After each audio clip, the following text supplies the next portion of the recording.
ਇੱਥੇ 20ਵੀਂ ਸਦੀ ਵਿੱਚ ਹੋ ਗੁਜ਼ਰਿਆ ਉਰਦੂ ਦਾ ਮਸ਼ਹੂਰ ਮਾਰੂਫ ਸ਼ਾਇਰ ਡਾਕਟਰ ਮੁਹੰਮਦ ਇਕਬਾਲ। ਉਹਦੀ ਇੱਕ ਨਜ਼ਮ ਜੋ ਦੇਸ਼ ਦਾ ਕੌਮੀ ਤਰਾਨਾ ਬਣ ਗਈ ਤੇ ਹਰ ਸਕੂਲ ਦੇ ਬੱਚੇ ਉਸ ਨੂੰ ਪ੍ਰਾਰਥਨਾ ਦੇ ਰੂਪ ਵਿੱਚ ਗਾਇਨ ਕਰਦੇ ਸਨ। ਪੂਰਬ ਦੇ ਟੈਗੋਰ ਸੀ ਤੇ ਪੱਛਮ ਦੇ ਡਾਕਟਰ ਮੁਹੰਮਦ ਇਕਬਾਲ। ਇਕਾਗਰਤਾ ਪ੍ਰਦਾਨ ਕਰਨੇ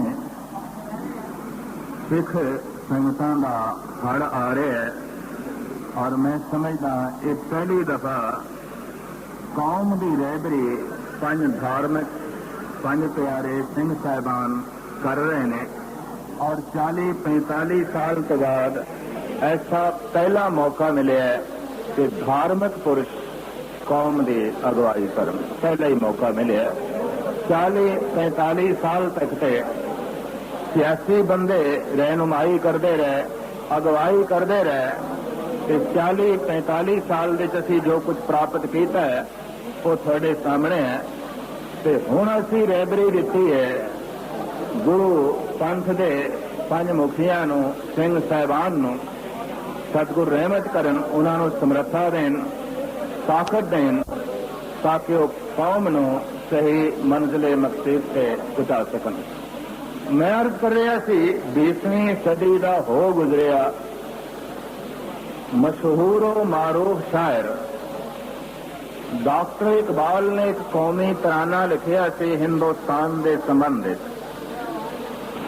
ਜੋ ਹਰ ਸਕੂਲ ਵਿੱਚ ਗਾਇਨ ਕੀਤਾ ਗਿਆ ਤੇ ਕਰੀਬਨ ਹਰ ਹਿੰਦੁਸਤਾਨੀ ਨੂੰ ਕੰਠ ਵੀ ਹੋ ਗਿਆ। ਉਹ ਤਰਾਨਾ ਸੀ ਇਹ, सारे जहां से अच्छा हिंदुस्तान हमारा, हम बुलबुले हैं इसके ये गुलिस्तान हमारा। ये इकबाल दा कौमी तराना सी हिंदुस्तान दे संबंध, इस देश दे संबंध। इसनों हर स्कूल दे बच्चे कौमी तराने के रूप में गायन करते सन और करीबन हर देश भगत ने इसनों कंठ भी कर लिया कि सारे जहां से अच्छा हिंदुस्तान हमारा, हम बुलबुले हैं इसकी ये गुलिस्तान हमारा। वक्त लंघिया, समा लंघिया, इस समय दे हथों सताया गया डॉक्टर इकबाल। देश की बहुगिणती ने इस हद तक परेशान किया, ਉਹਦੀ ਜ਼ਮੀਰ ਨੂੰ ਚਿਕਨਾ ਚੂਰ ਕੀਤਾ, ਉਹਨੂੰ ਦਿਮਾਗੀ ਤੌਰ ਤੇ ਇਤਨੀ ਸੱਟ ਪਹੁੰਚਾਈ। ਉਸੇ ਕੌਮੀ ਤਰਾਨੇ ਦੇ ਲਿਖਾਰੀ ਨੇ ਇੱਕ ਦੂਜਾ ਸ਼ੇਰ ਲਿਖਿਆ। ਉਹ ਪਤਾ ਕਿ ਉਹ ਸ਼ੇਰ ਹੈ ਇਹ, ਮੁੱਦतें गुजरी हैं इतनी रंजो गम सहते हुए, शर्म सी आती है इस वतन को वतन कहते हुए। उसने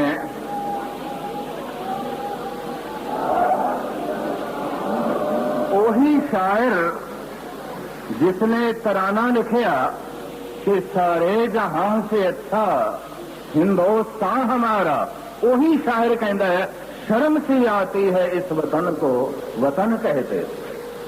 सोचना पड़ेगा हिंदुस्तान के संबंध, इस देश के संबंध इतनी पायदार नज़म लिखण वाला, इतना महान कौमी तराना लिखण वाला जिन्हों हर बच्चे ने कंठ कर लिया, हर स्कूल में गायन किया जाता रहा, हर हिंदुस्तानी ने बड़े फखर दे नाल उस तराने नूं गायन किया ते याद किया। ते ओही महान शायर बिल्कुल बदल गया, उहदे विचार बदल गए, उहदी सोचनी बदल गई, उहदा नुक्ता निगाह बदल गया और वो कहंदा मुद्दतें गुजरी हैं इतनी रंजो गम सहते हुए, शर्म सी आती है इस वतन को वतन कहते हुए। बई क्यों? ਉਹਦੇ ਨਾਲ ਜੋ ਵਧੀਕੀਆਂ ਹੋਈਆਂ ਉਹ ਜਾਣੇ, ਆਪਾਂ ਨਹੀਂ ਖੋਲਣੀਆਂ। ਇਸ ਵਕਤ ਖੋਲਣ ਦਾ ਸਮਾਂ ਵੀ ਨਹੀਂ ਤੇ ਖੋਲਣ ਦਾ ਮਾਹੌਲ ਵੀ। ਪਰ ਖਿਮਾ ਕਰਨੇ असी इस देश से मान किया और मान करते रहे, बड़ी मुद्दत तो मान करते रहे। इतना मान किया कि देश की रक्षा की खातर गुरुओं ने अपने शीश भेंट किए, गुरुओं के बच्चे शहीद होए, बड़े बड़े सिख ब्रह्म ज्ञानी और संत महात्मा कदम कदम देते देश से देश की संस्कृति की रक्षा लई कुर्बानियां देंदे रहे। और यह सिलसिला काफी लंबे समय तक जारी रहा। इकबाल नूं पता नहीं की चोट लगी, उसने आख दिता, हुण मैनूं शर्म आउंदी है कि मैं ये आखां कि यह देश मेरा है, मैनूं शर्म आउंदी है। ते क्षमा करनी, जो कुछ होया अज तक करीबन मैं 5-7 दिन पहले ही शायद कलकत्ते विच पढ़ रहा सी कि सिख जिहड़ा है ये सियासी वधीकियां ते बर्दाश्त कर लैंदा है, कर लैंदा। 40 साल तो असीं बर्दाश्त करते आए। तुसीं किसी सिख नूं फौज के सब तो उच्चा रुतबा नहीं देना, चलो ना सही बर्दाश्त किया। तुसीं बेशतर गड्डियां दे नां अपने तीर्थां ते रखे, Ganga Jamuna express, Gomti express, Vishwanath Kashi express, Gitanjali express, Sangam express, Vishwanath Kashi तो बाद फिर इन्होंने जगन्नाथपुरी एक्सप्रेस ते फिर सोमनाथ मेल पई चलती है अहमदाबाद तो लैके वैरावल तक। अनेकां गड्डियां जिन्हां दे इन्होंने अपने तीर्थां दे नाम दिते, वो गड्डियां दे नां रखे ने, गड्डियां चल रही ने। इन्हां दियां गालबन जो मेरी गिनती च आईयां 28 गड्डियां ने जो तीर्थां दे नां दिते चल रही हैं। एक गड्डी भी किसी सिख तीरथ के नाम दिते नहीं चल रही थी। ये वधीकी भी सानू बर्दाश्त, चलो कोई गल नहीं। ऐलान किया सी इन्होंने कि असी गोल्डन टैंपल एक्सप्रेस चलावांगे, स्वर्ण मंदिर एक्सप्रेस चलावांगे। पर क्षमा करनी, जदों गड्डी इत्थे अमृतसर पहुंची थी उसका नाम सी टाटा नगर एक्सप्रेस, कोई स्वर्ण मंदिर एक्सप्रेस नहीं। तो मैनू हैरान हुई खास करके उस गड्डी का नाम देख के भी जिहड़े एक गड्डी का नाम स्वर्ण मंदिर बर्दाश्त नहीं कर सकते, ये दुष्ट स्वर्ण मंदिर नूं किस तरह बर्दाश्त करनगे। एक नाम ही नहीं बर्दाश्त कर सकते। गोल्डन टैंपल एक्सप्रेस ये बर्दाश्त नहीं होया। असीं कदी नहीं इतराज किया भी तुसीं गंगा जमुना एक्सप्रेस क्यों चलाई हुई है, संगम एक्सप्रेस क्यों चलाई हुई है, विश्वनाथ काशी एक्सप्रेस क्यों चलाई हुई है, और तुसीं Gitanjali express, Jagannathpuri express, Somnath mail चलाई हुई है। अनेकां गड्डियां तीर्थां दे नाम ते उत्ते चल रही, नहीं चली एक गड्डी स्वर्ण मंदिर एक्सप्रेस के नाम से। असी ये वधीकी बर्दाश्त कर ले, सहन कर लिया, बर्दाश्त कर लिया। और इस तरह दीयां सियासी वधीकियां नूं जो हुण गिणन लगी है तो मेरे ख्याल गिणती मुक जानी है, हिंसे मुकने ने, वधीकियां नहीं मुकनियां। इन्हां दी इन्नियां वधीकियां इन्हां ने 35-40 साल विच कीतियां। मैं वो मैगजीन पढ़ रहा सी, उहदे च लिखिया सी जिहड़ा सिख है ये सियासी वधीकी ते बर्दाश्त कर सकता है, धार्मिक वधीकी नहीं बर्दाश्त कर सकता। जब धर्म धार्मिक तौर पर ये नाल वधीकी होगी, ये कुर्बान होगा, ये मिटेगा, ये निछावर होगा। तो क्षमा करने सरे आम चौक दे सिख कौम की पग ला के रख दी गई। और औरंगजेब हिंदू धर्म नूं शर्मसार करने लई जनेऊ उतारदा सी, इन्हां ने सानू शर्मसार करने लई साडियां किरपानां उतारियां और हर थां ते बेइज्जत कीता ते शर्मसार कीता। इकबाल ने पता नहीं किस शर्मसारी दे तहत ये आखिया सी हुण मैनूं शर्म आउंदी है। क्षमा करनी, सारे दियां अखां ने मनजर देख लिया अकाल तख्त दा और हजारां सिंगां नाल जो बीते है। और अपनी दुष्ट कॉन्फ्रेंस करो कि तुम 1-1000 रुपया एक बंदे नूं भी दिओ, आण जाण दा किराया भी करो, पर सच दा सम्मेलन होवे, धार्मिक सम्मेलन होवे कि तुम चारों पासे रस्ते रोक दो, तो कहना ही पड़ेगा शर्म सी आती है इस वतन को, वतन कहते हैं।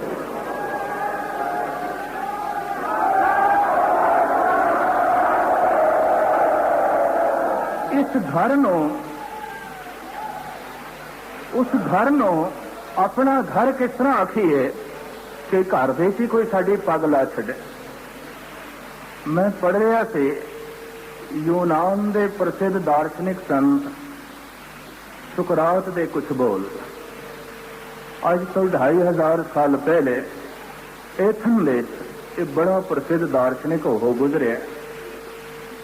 एक कहता है कि समाज दे सताए हुए मनुख चिंतक हो जाते हैं, घरेलू झगड़ियां दे सताए हुए मनुख संत हो जाते हैं, फकीर हो जाते हैं। उसका अपना अनुभव उन्हें गल कही है, तो मैनू तो इंज लगता है बाबे ने भी ये सहमति प्रगटाई है गुरु नानक देव जी ने। धुआं ताप गेरी के बस्ता अपदा का मारा ग्रहते न, घर दे कोई अपता है, विपता पै गई, पत्नी मर गई, या मुंडा एक लोता सी चराना कर गया, या दिवालिया हो गया, या घर दे कलेश है, झगड़ा है, कहते चलो हुण संत बनो, फकीर बनो। ते घुमदियां फिरदियां देश दे जदों मैनू कोई कहना ना मस्कीन जी हुण ते साडे नाल विचरण नूं जी करदा है, मैं पुछ लैना ना घर बार ते खैर खरीयत ना लेना, घरों ते औखा नहीं ना कोई, क्योंकि साडे नाल रोज हुण सफर जिहड़ा तैयार होण नूं राजी है ते रोज औकड़ा झेलण नूं लाजी है। इसदा मतलब इस औकड़ा नालों घर दे ज्यादा औकड़ा तां ही जो है चलन नूं कहंदा पिया, वरना काहनूं आखेगा धुआं ताप गेरी के बसदा अपदा का मारा ग्रह ते नसदा। घरों नसदा बंदा उदों जद घर दे कोई अपदा, घर दे जो है कोई विपता है। तो सुकरात कहंदा है घरेलू झगड़ियां दा सताया होया मनुख, समझ लेना उत्थे घरेलू औकड़ा बहुत ज्यादा, वो अपना उसका ढंग, उसका अपना तजर्बा। कि जिथे चिंतक बहुत मिलन, दार्शनिक बहुत मिलन, इस देश ने दार्शनिक बहुत पैदा किए हैं, क्योंकि ये देश समाज का बहुत सताया है। कितनियां समाज दियां कुरीतियां इत्थे राइज और मोर धर्म दी ला के, खैर मुख्तसर मैं अर्ज करा, पर वो कहंदा जिथे विद्रोही ज्यादा होवन, आतंकवादी ज्यादा होवन, बागी ज्यादा होवन, समझ लेना वो हुकूमत दे सताए हुए वधीकी हुई है, उन्होंने इंसाफ नहीं मिलिया। 2 साल तो बड़े शांतमई ढंग नाल एक कौम इंसाफ मंगती रही, ते इंसाफ मंगण दी थां ते इन्हां नूं जेलां दे भर भर के ठूसिया गया। तरह तरह दे इन्हां ते तशद्दद ते तरह तरह दा इन्हां दे उत्ते जो है जबर और होर अनेक तरह दियां परेशानियां ते खिमा करने। सुकरात से ऐसा कहता है कि 6 महीने लगातार अगर कोई मनुख समाज तो हुकूमत तो लगातार निराश होया तो उसके अंदर सोचन शक्ति पैदा हो जाएगी, बागियाना तबीयत उजागर हो जाएगी।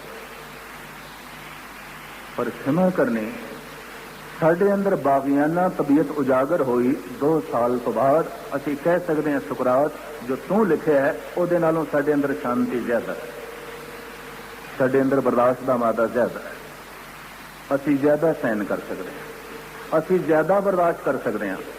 और साढ़े गुरु साहिबान ने ऐसा करके दिखाया। मैं इतिहासिक वाकया थोड़े सामने रखा जो गुरु गोबिंद सिंह जी महाराज का अपना ही लिखत है। बंगाणी दी युद्ध, हिमाचल प्रदेश का साथिया, बाहीधार के राजियां दे उस वक्त के मुखी हरीचंद हंडूरे ने सतगुरां नूं घेर लिया ते हरीचंद कहंदा भी सैना नूं बाद च लड़ावांगे, आपां ही 2-2 हथ कर लईए, पहले देख लीए थोड़ी सूरमदाई किन्नी है। सतगुरु कहने लगे ठीक है जिवें तेरी विचार। और ये विचित्र नाटक दी सारी विचारधारा जो सतगुरु ने आप लिखी।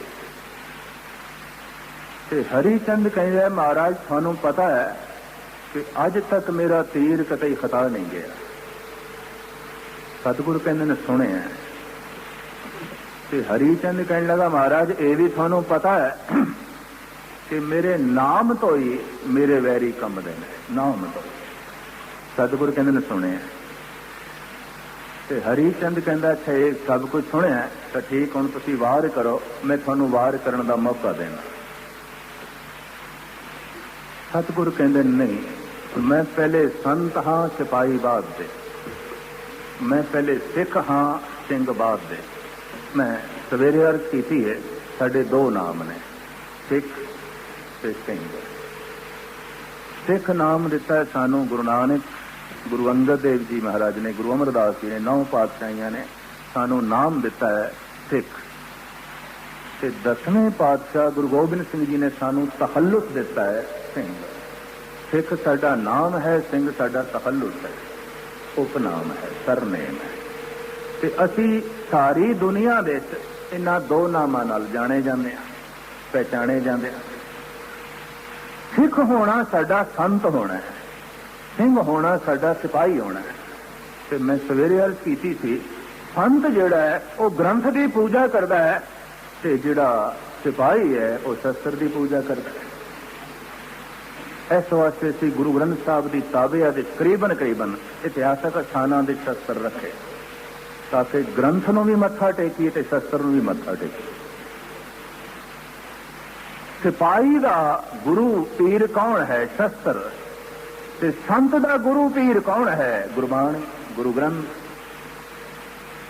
ते गुरु गोबिंद सिंह जी महाराज ने ते साफ कह दिता, साहेब सरोही साहिती यही हमारे पीर। ते मेरे पीर ने ये तीरां, ये तलवार, ये भाले, ये बरछे, ये तुपकां, ये मेरे पीर ने, ये मेरे मुर्शद ने। इस वास्ते सतगुरु कहते मैं नमस्कार करदा, जय जय जयकारन श्रेष्ठ उबारन मम प्रतिपारन जय तेगन। मैं नमस्कार करदा, हे तेग, हे तलवार, मैं तेनू मत्था टेकदा। क्यों? तू मेरी मुर्शद है, तू मेरा पीर है। तो इत्थे सवाल पैदा होगा, क्या साडे दो गुरु ने? हाँ, जब साडे रूप दो ने तो फिर गुरु भी दो ने। इतनी मैं अर्ज करा, असी सिर्फ सिख नहीं हाँ, असी सिर्फ सिंह नहीं हाँ, असी सिख भी हाँ, असी सिंह भी हाँ, असी संत भी हाँ, असी सिपाही भी हाँ। सिपाही दा गुरु शस्त्र होंदा है, ते क्षमा करनी संत दा गुरु गुरबाणी होंदा है, गुरु ज्ञान होंदा है, ग्रंथ होंदा है। हजूर साहब दे शस्त्रां दी पूजा, आनंदपुर साहब दे शस्त्रां दी पूजा, पटने साहब दे शस्त्रां दी पूजा, सदियां तो असी शस्त्रां नूं मत्था टेकदे आए हां। तुसीं कबूल कर लिया, अज तुसीं कहंदे शस्त्रां नाल गुरुद्वारा भ्रष्ट हो गया, ते तुसीं टैंक चाड़ के पवित्र कीता गुरुद्वारा, दरबार साहब पवित्र कीता।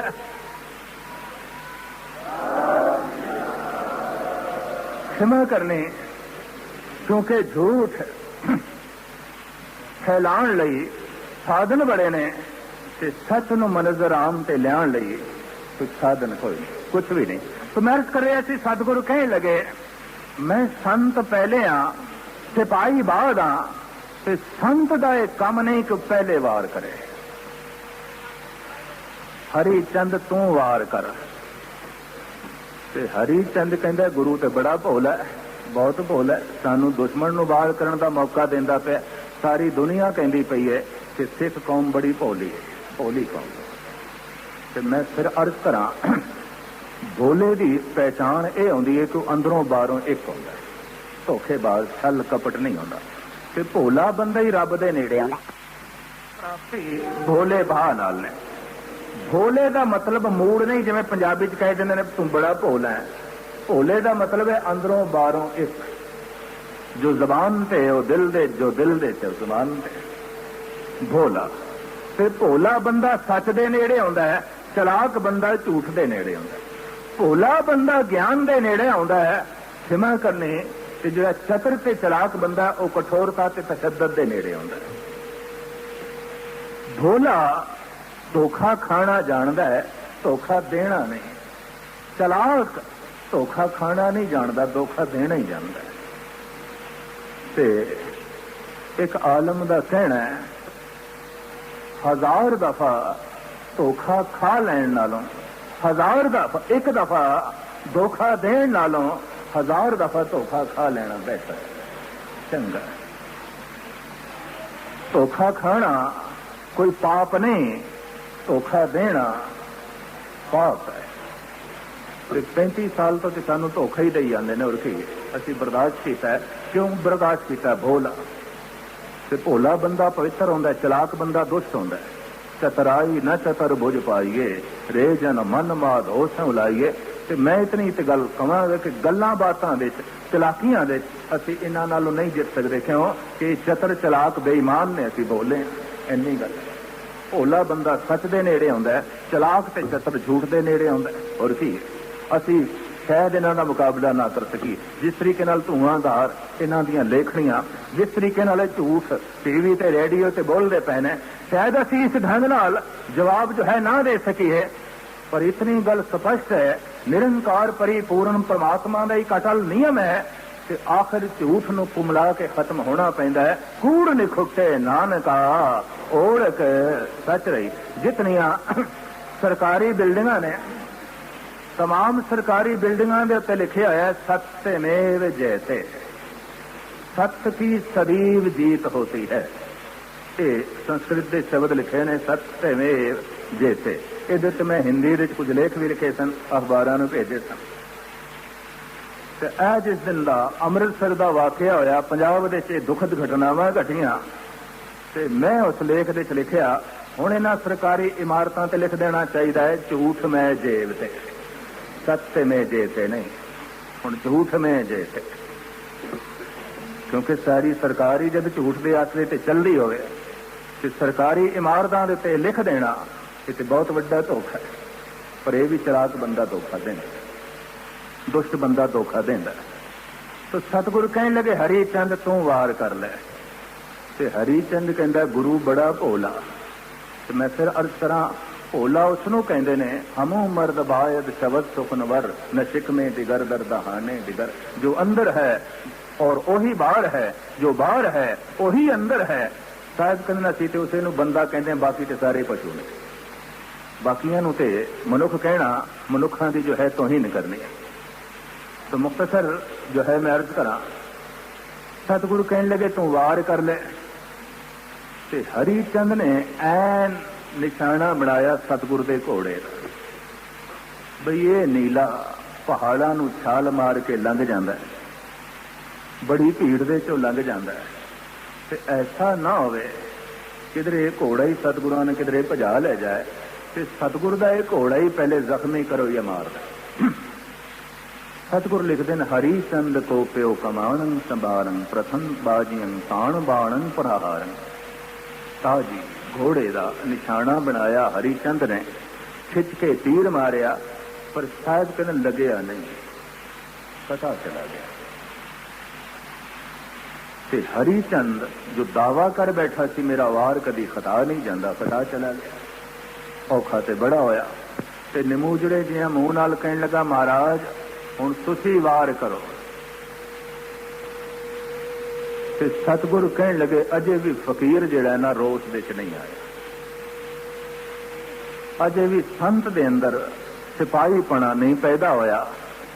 इस वास्ते हरी चंद एक वार तू होर कर ले। ते हरी चंद अंदरों अंदरों सोचता है कि बहुत ही भोला है, बहुत ही भोला है, राजनीति का बिल्कुल पता ही नहीं, ये ठगाना ही जानता है। तो मैं अर्ज करा, जो लफ्ज मैं थोड़े सामने रखने फिर दोहरा दें। एक दफा ठगण नालों 1000 दफा ठगा जाना बेहतर।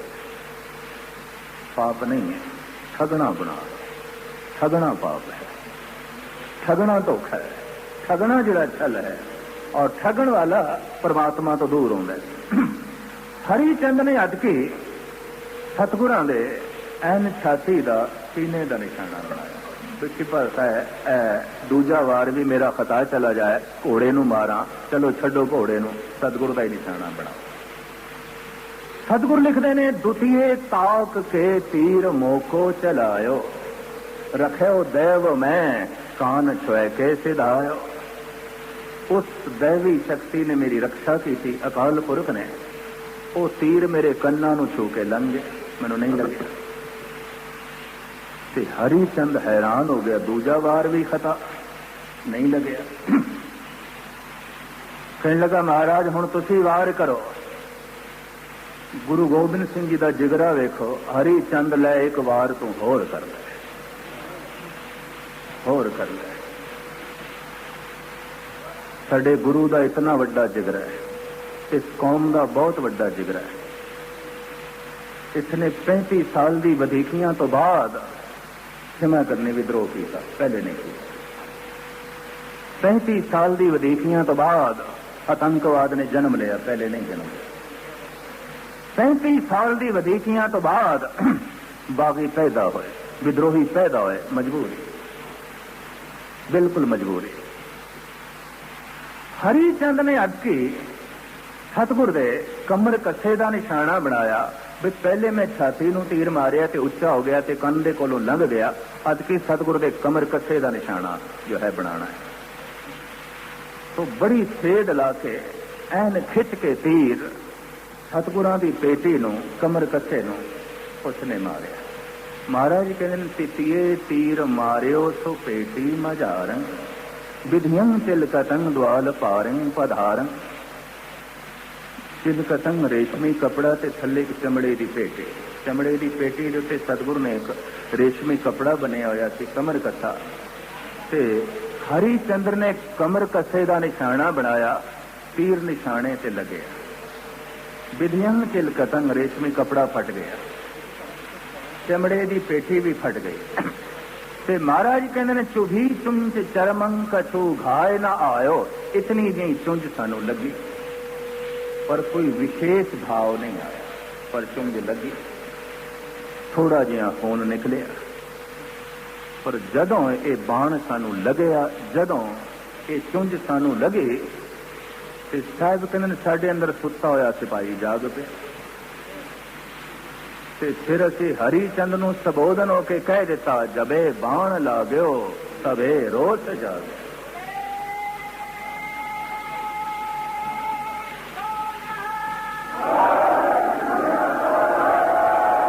हरिचंद हुण रोस जाग पे, हुण खिमा दया दान शील संयम एदी गल ना करी मेरे नाल, हुण रोस पैदा हो गया। हुण करे ले कमाणं हणन बाण ताणं, सबे दीर धाए सरोघं चलाए, हरिचंद मारे सुजोदा लिखारे। सतगुरु कहंदे ने असीं खिच के बाण मारिया ते इक्के ही बाण नाल ओ जमीन ते आण डिगे, धरती ते आण तड़पिया। सतगुरु ने कहा रोस उदों जागया हरिचंद जद तेरा बाण लगया सा। असी गुरु दी उम्मत हाँ, 86 तीर अनेका इन्हां ने मारे ते सियासी तौर ते सानू बथेरा इन्हां ने नुकसान पहुंचाया। असी नहीं रोते चाहे, चलो कोई गल नहीं। असी थोड़ा खादा से इस वड्डे भरा ने, चलो ज्यादा ही सी, हालांकि ते छोटे दा हक ज्यादा बनदा सी ते वड्डे नूं अपना फर्ज समझना चाहिए सी, पर नहीं, चलो कोई गल नहीं, इहदे कोल धन ज्यादा होवे, चलो साडे। पर जब घर दे पग ला दी गई तो मजबूरन इकबाल की तरह कहना पाया, मुद्दतें गुजरी हैं इतनी रंजो गम सहते हुए, शर्म सी आती है इस वतन को वतन कहते। हुण लज्जा आउंदी है इस देश नूं अपना देश किस तरह आखीए, जिथे बसां विच बैठे हैं साडी तलाशी, गड्डी दे विच बैठे हैं तो सानू इंज देखण भी डाकू बैठे हैं, ते जे जहाज दे सफर करिए तो आखन कृपान ला देण, किस तरह आखीए देश साडा। कदम कदम ते शर्मसारी, कदम कदम दे उत्ते बेइज्जती। ते दिल्ली विच मैं थोड़ी जिहा गुरबाणी दी विचार करदे आया, मौजूदा दौर दे सत्ताधारियां दी वधीकी दा जिक्र कीता ते दिल्ली तो ही नसना पिया, प्रोफैसर दर्शन सिंह नूं भी नसना पिया। हद हो गई, ये देश अपना, ये कोई अपना घर है। क्षमा करने, मैं तो नहीं कहता कि असी इस घर नूं छड्ड जाना है, ये नहीं कहता। फलक को जिद है हम ही पे बिजलियां गिराने की, पर हमें भी जिद है यहीं पे आशियां बनाने की।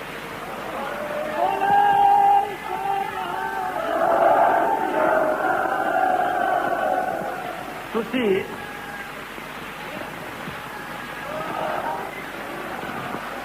हाँ जी, फलक को जिद है हम ही पे बिजलियां गिराने की, पर हमें भी जिद है यहीं पे आशियां बनाने। तुसी अपनी जिद पूरी कर लो, असी हुण अपनी जिद पूरी करनी। और साध संगत जी एकाग्रता प्रदान करने। तो मैं इतनी अर्ज करा देश के सत्ताधारियों को कह दें तुसी अपनी जिद पूरी करते जा रहे हो और पूरी कर रहे हो, तो हुण असी अपनी जिद पूरी करांगे। और जिद टकराई है। कहते ने भोला बंदा जोगी आंदा है, ते जोगी जद हट ते आंदा है राजियां दे सिंघासन डोल जांदे। तो साहिब गुरु गोबिंद सिंह जी महाराज कलगीधर पातशाह रहमत करन, बख्शिश करन, समर्था देन और ताजगी देन, समर्था देन और ताजगी देन, हिम्मत देन, दिलेरी देन और ये साडा जज्बा बनया रहे ताकि असी वक्त सिर और वक्त तो पहले अपने मंजिले मकसूद तक पहुंचिए ते मकसद की जो है प्राप्ति कर सकिए। इतने शब्द कहते हुए आप तो जो है हिमा की याचना है। थोड़ा जहा प्रोग्राम आप सरवण कर लेना। सवेरे दरबार साहब तो जो मुखवाक आएगा दास की ड्यूटी लगी है 7:30 तो लेके 8:15 8:30 बजे तक दास उस मुखवाक की कथा करेगा। फिर 9 बजे जो पंज सिंह साहिबान ने अखंड पाठ साहब रखाया हुआ है उसका 9 बजे भोग पेगा।